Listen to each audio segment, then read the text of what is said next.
Hey everyone, this is Mark the Scooterloon back to start making videos again because I just got a new toy. Check it out. It's the Kaabo Wolf King GT Pro. This thing is just insane big, insane heavy, and supposedly goes 60 plus miles an hour, which is crazy for a scooter. So not sure where to start. I watched almost every video I could find about this scooter. Sorry about the shaky cam. I'm doing this on my cell phone so I can move around. Start with like the unboxing. This thing is really incredibly heavy. I had to help the UPS driver get it off the dolly and lay it down on its side. It's really heavy. And a shout out to Voro Motors. That's where I got the scooter from. I'm going to add the link in the description below.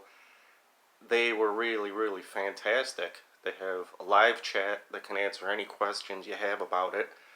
They delivered it from California to South Carolina in like 4 days.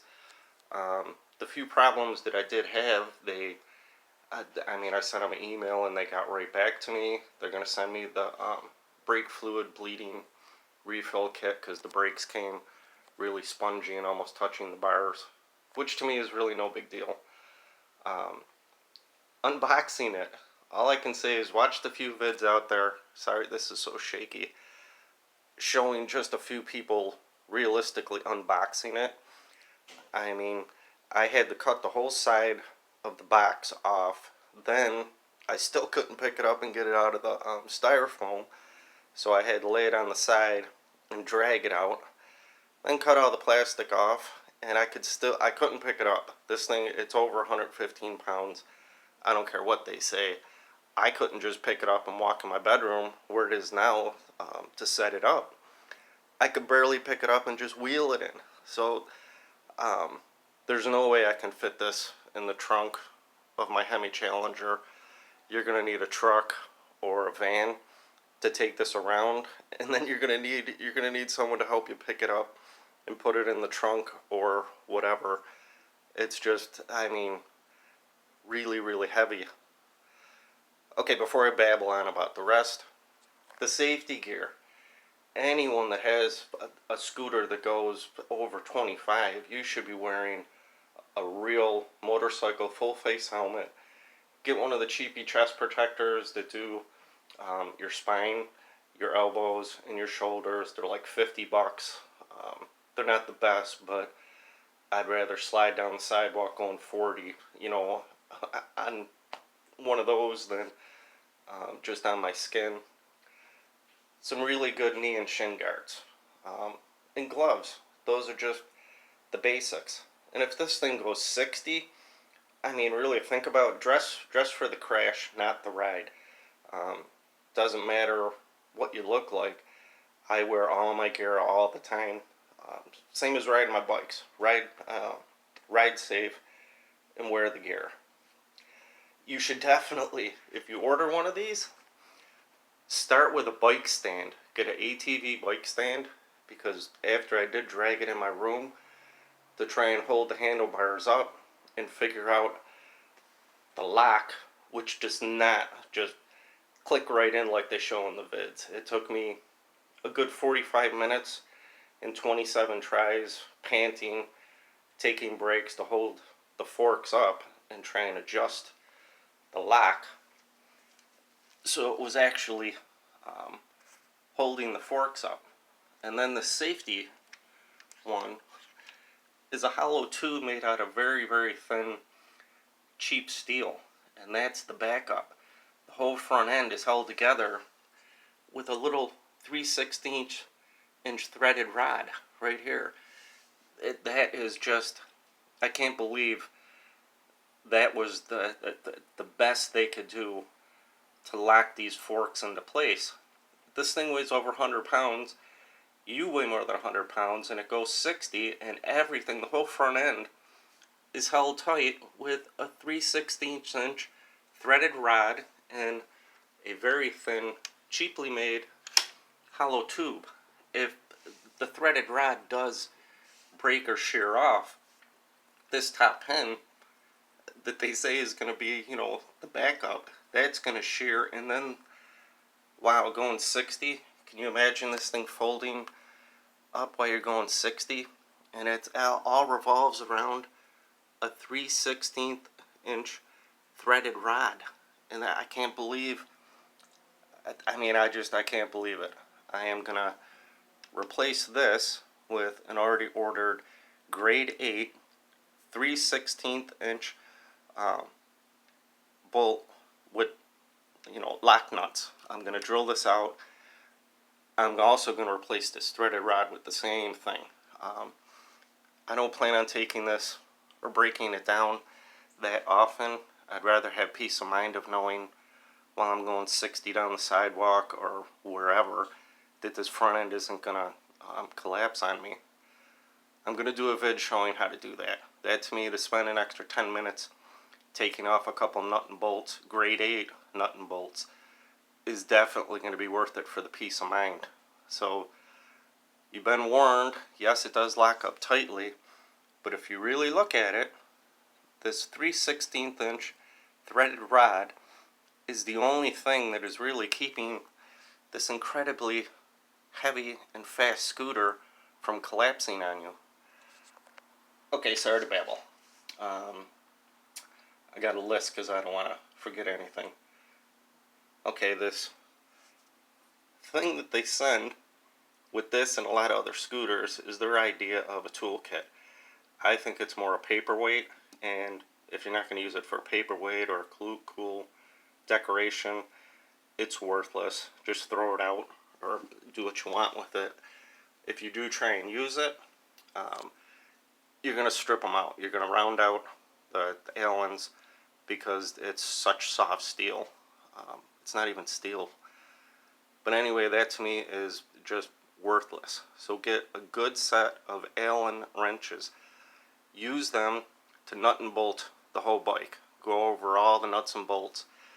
Then that's your toolkit to carry with you, and add a 4-inch pair of vice grips. If you fall and break a lever, you can use the vice grips. There's a million reasons why you should have a little set of vice grips. And the Allen keys. Carry the ones that you use to check the whole bike and adjust stuff, just in case those are the tools you're going to need. This thing, you can put it on display or just throw it away.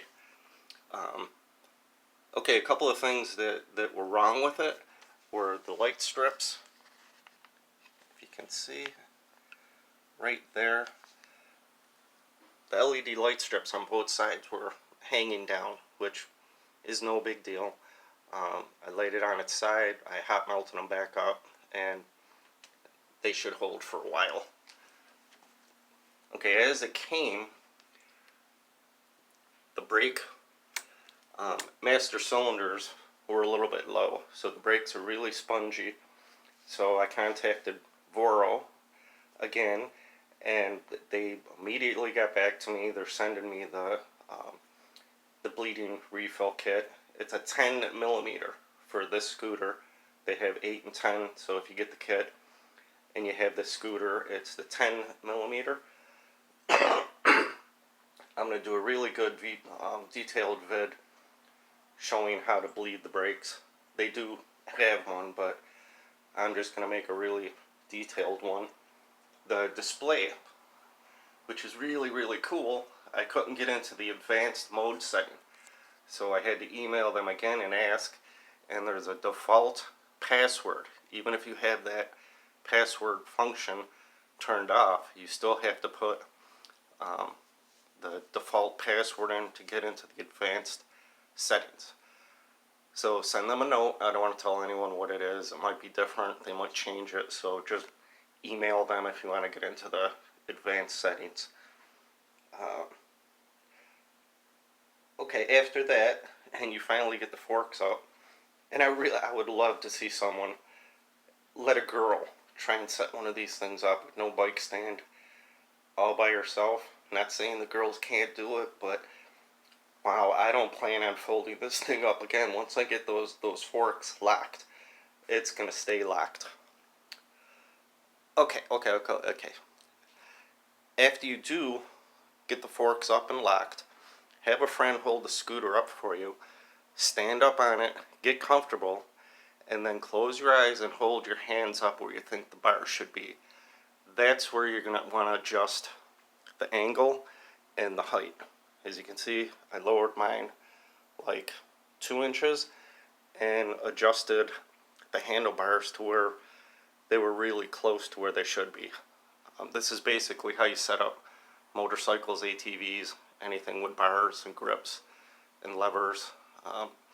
It makes a huge difference. I'm not that tall, so just coming down 2 inches is going to make a big difference to me. Wrist fatigue, it's just more comfortable. So after you get the bars at the height and angle that you want, loosen up all the controls. Use a good Allen key or you're going to strip out the bolts. Loosen the grip, the thumb throttle, and the brake. Do that on both sides. Get them all loose, and then start with the grips. Stand up on it, have someone hold it, and put your hand on the grip. This pad, if it's showing, sticks out and will support the palm of your hand. It'll make it a lot more comfortable. So start with that, get both sides set and tight, then do the brakes. Do the brakes so they're angled down a bit. I know it's hard to tell, but you'll know. Adjust them to where they're comfortable so you can just set your hand on there and one finger can ride on the front brake, the other adjust the throttle. Then adjust the throttle, thumb throttle, back and forth till that's where you think it'll be comfortable. And then take the time, really take the time to adjust the bars, the levers, and the grips, everything to where it's comfortable. Don't just stick with how it comes from the factory. You paid $4,000 for this thing and it goes 60, it's going to make a big difference setting it up. On this side, I moved the controls for the lights, the turn signals, and the horn in as close as I can to the grip. I added a mirror that goes next on the bars, and then the controls for turning it on and adjusting the settings. Those, I think, once they're set, you're not going to be playing with them a lot. I want the horn right there, so the horn is there, the lights and turn signals, the brakes. Take the time to really adjust all of those controls. It's going to make a huge difference. I moved the display inward just a little bit and added a cheapy cell phone holder. On the front, which I see a lot of you guys have, is the front case. They're on Amazon. They're like 20 bucks. I went with the big one. They hit big and small. That doesn't matter, but I got that to carry the basics. A good toolkit, a good first aid kit, just in case, a tow strap, an ATV or bike tow strap. They're 12 foot long, really cheap. They're like 10 bucks, just in case you're riding with a group, somebody's dies or breaks down. A lot of you guys make the videos, and when someone does, the first thing everyone says is who's got a tow strap, who's got a rope. So just it couldn't hurt for 10 bucks. And what else? A small air pump and just a couple little basics. The last thing that I added, which I don't really want to show in detail, is one of the motion sensor alarms. Comes with a little key fob, so if you stop at like an ATM store or convenience store, whatever, and you have to park it in front and there's nowhere to lock it up, you can set that alarm. So anyone touches it, the alarm's going to go on off. And I don't think anyone's going to be able to just run in and pick this thing up and steal it. Well, that's about it for now. So, thanks for tuning in and bearing with my babbling. I just got the new chest mount rig for my GoPro and a mic, so I can't wait to get this out and start making vids again. This, I know it sucks and I'm shaking the phone, but again, I wanted to move it around And I'm going to be doing a way more detailed, specific vids about setup, bleeding the brakes, anything else that I do to it. So thanks again, it's Mark the Scooter Loon. I also have a channel, the Knife Maker 123. Anyone that's into knives or bug out bags or anything like that, check that channel out. Like, share, and subscribe. Someone help me get up to enough subs so I can start going live. I would love to do live vids on this. Okay, hope you all have a good one. Ride safe. Be nice if you leave a comment. And that's about it. Have a good one.